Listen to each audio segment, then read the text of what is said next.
पूरे 1 साल बाद हमारे यहाँ ये डिश बन रही है। पता है क्या? आज बन रहे हैं छोले भटूरे। जी हाँ, 1 साल बाद। तो बस सबसे पहले तो मैं छोले बनाऊंगी, उसके बाद फिर आटा लगाएंगे और सारे काम साइमल्टेनियसली करते जाएंगे ताकि सब काम जल्दी जल्दी से हो जाए। तो विद इन 1.5 आवर हमारा पूरा खाना बनकर तैयार हो गया था। थोड़ा सा ज़्यादा टाइम लगता है, I know, but efforts are worth. उसके बाद अब हम छोले को उबलने के लिए रख देंगे। छोले उबलने के लिए जब रखेंगे ना, तो उसमें एक मसालों की पोटली भी डालेंगे। तो इस मसाले में जाएगा 1 चम्मच चाय पत्ती और बाकी जितने भी खड़े मसाले आपके पास है ना, आप वो डाल सकते हैं। अब बस इसकी हम एक पोटली बनाएंगे। यहाँ पर मेरे पास ये एक मलमल का कपड़ा है, उसका यूज़ मैं कर रही हूँ। आपके पास जो भी आप वो यूज़ कर सकते हैं। बस यहाँ पर मैंने इसमें अच्छी तरीके से टाइटली गांठ लगा दी है ताकि ये खुले ना।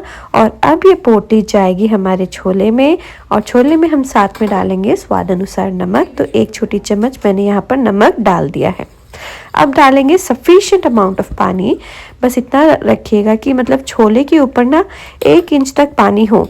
चलिए, जब तक हमारे छोले उबल रहे हैं, यहाँ पर हम भटूरे का आटा लगा देते हैं। तो यहाँ पर सबसे पहले हमें चाहिए सूजी।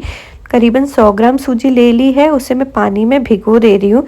मैंने ना ज़्यादा गर्म पानी यूज़ कर लिया था, आप इतना गर्म पानी मत यूज़ कीजिएगा, वार्म वाटर यूज़ कीजिएगा। मैंने हॉट वाटर यूज़ कर लिया था। अब यहाँ पर हम ले लेंगे एक थाली में मैदा। करीबन आधा किलो मैदा ले रही हूँ। इसमें जाएगा नमक, तेल, 2 चम्मच करीबन तेल चला जाएगा, 1 चम्मच बेकिंग पाउडर और 1 चम्मच चीनी। यहाँ मैंने साबुत चीनी डाल दी, आप चाहें तो पिसी हुई चीनी भी डाल सकते हैं। बस जो हमने सूजी को भिगो कर रखा था वो भी साथ में इसमें हम डालेंगे और अच्छी तरीके से मिक्स करेंगे ताकि जो हमने मोयन के लिए तेल डाला है वो पूरे ही मैदा में अच्छी तरीके से मिक्स हो जाए। और फिर इसमें हम डाल देंगे दही। दही कितना डालना है? अगर खट्टा दही है ना तो आप 4 चम्मच भर के डाल दीजिए। तो एक खटास, हल्की सी जो खटास आती है ना भटूरे में, वो बहुत अच्छी लगती है। क्योंकि हम जल्दी बनाने वाले हैं ना, ज़्यादा टाइम के लिए तो रखने नहीं वाले हैं आटे को। अगर आप ज़्यादा टाइम के लिए रख रहे हैं, सपोज़ आपने सुबह आटा लगा दिया और रात में आप भटूरे बना रहे हैं, तो आप नॉर्मल दही यूज़ कर सकते हैं। मैं तो अभी 1 घंटे में ही बनाऊंगी ना, तो मैंने थोड़ा खट्टा दही लिया है और करीबन 4 बड़ी चम्मच भर के ले लिया है। और जो आटा लगाएंगे उसके लिए थोड़ा गुनगुना पानी का इस्तेमाल करेंगे क्योंकि ठंड के दिन है। बस यहाँ पर जो हमारा डो है वो ऑलमोस्ट रेडी हो गया है। जितना आप मसीड़ सके उसे, उतना आपको इसे मसलना है। और थोड़ा सा हम तेल ले लेंगे हाथ में और फिर उससे हम सारे आटे को एक साथ समेट लेंगे। और जो भटूरे का डो हम लगाएंगे वो थोड़ा सा गीला लगाएंगे ताकि हमारे जो भटूरे बने वो अच्छे फूले फूले बने। चलिए, ये डो हमारा लग चुका है।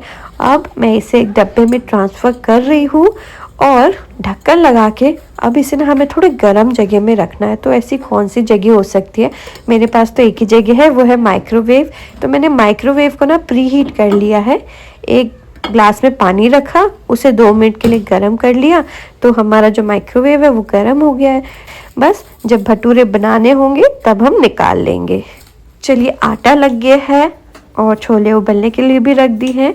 अब हम बना लेते हैं छोले के लिए ग्रेवी। तो उसके लिए सबसे पहले ना यहाँ पर हम प्याज काटेंगे। मैं पता है क्या करती हूँ, जब भी मतलब कोई ऐसी डिश बना रही होती हूँ तो उसमें क्या, पहले तो हम प्याज छीलते हैं। अब सैलेड के लिए पहले तो बड़ी बड़ी प्याज निकाल लेती हूँ, फिर जितनी भी छोटी छोटी बचती है ना, उस सबको एक साथ यूज़ कर लेती हूँ मैं ग्रेवी के लिए पीसने के लिए। तो देखिए, यहाँ पर मैंने सैलेड के लिए अच्छी बड़ी बड़ी गोल गोल प्याज निकाल ली है। और इसमें मैंने डाल दिया ऊपर से नींबू। नमक अभी नहीं डालेंगे, नहीं तो पानी छोड़ देगी प्याज।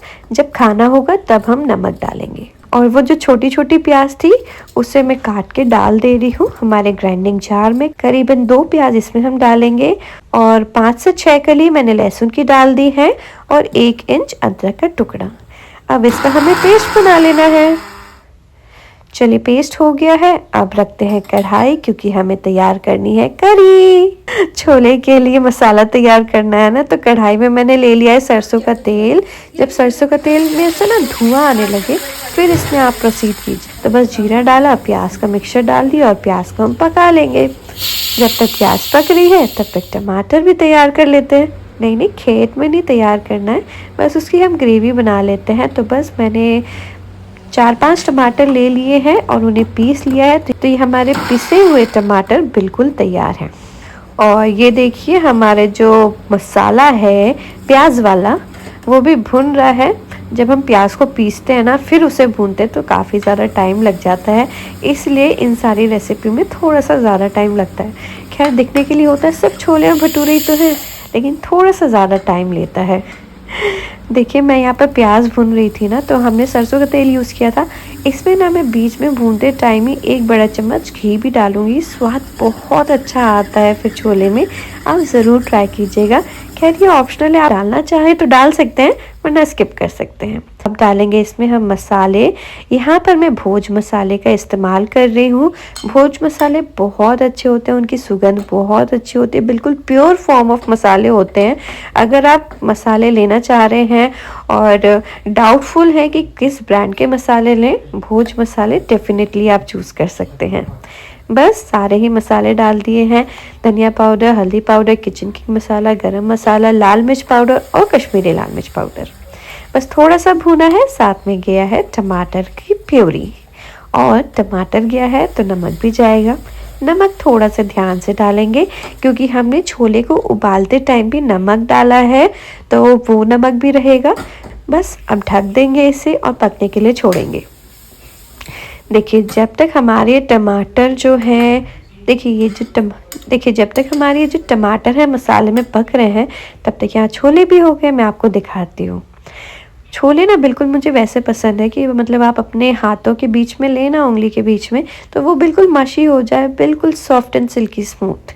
वो छोले ना खाने में बहुत अच्छे लगते हैं, खड़े खड़े छोले खाने में नहीं अच्छे लगते।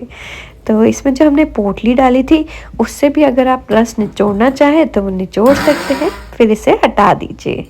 और थोड़े से छोले मैं ले रही हूँ ग्राइंडिंग जार में, करीबन 2 चम्मच, और इसे हम पीस लेंगे।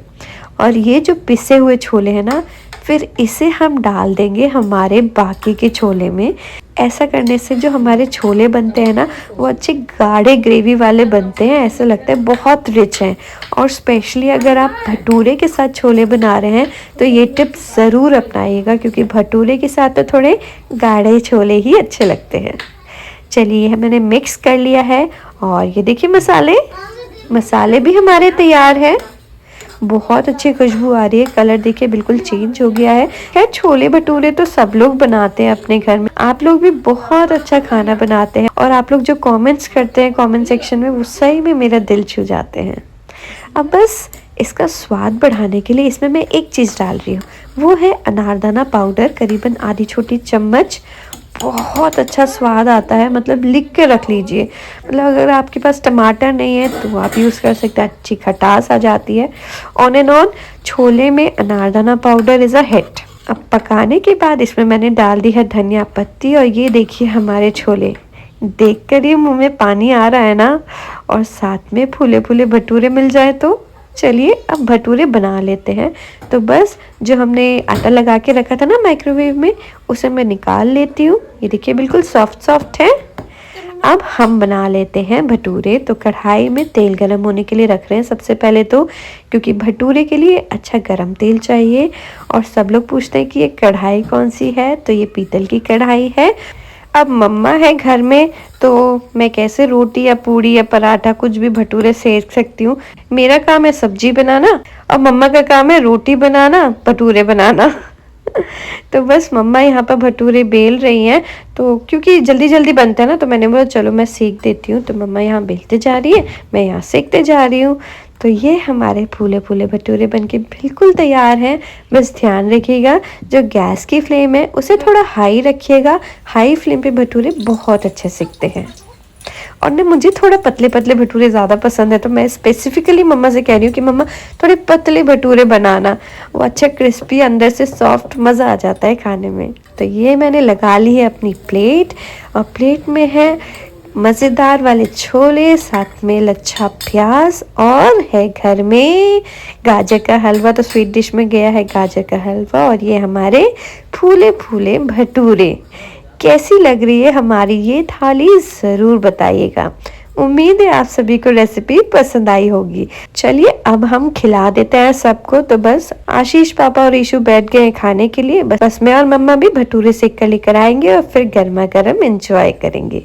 हमने तो ये chole bhature as a Sunday brunch बहुत एंजॉय किया था। आई होप आपको वीडियो देखने में भी मज़ा आया होगा। अगर आप रेसिपी ट्राई करते हैं तो मेरे साथ इंस्टाग्राम पे उसकी पिक शेयर कर सकते हैं, मुझे बहुत खुशी होगी। और आप लोग करते भी हैं इंस्टाग्राम पे शेयर, मुझे बहुत अच्छा लगता है जब आप मेरी रेसिपीज ट्राई करके उसका फीडबैक देते हैं। Thank you so much for watching. Enjoy.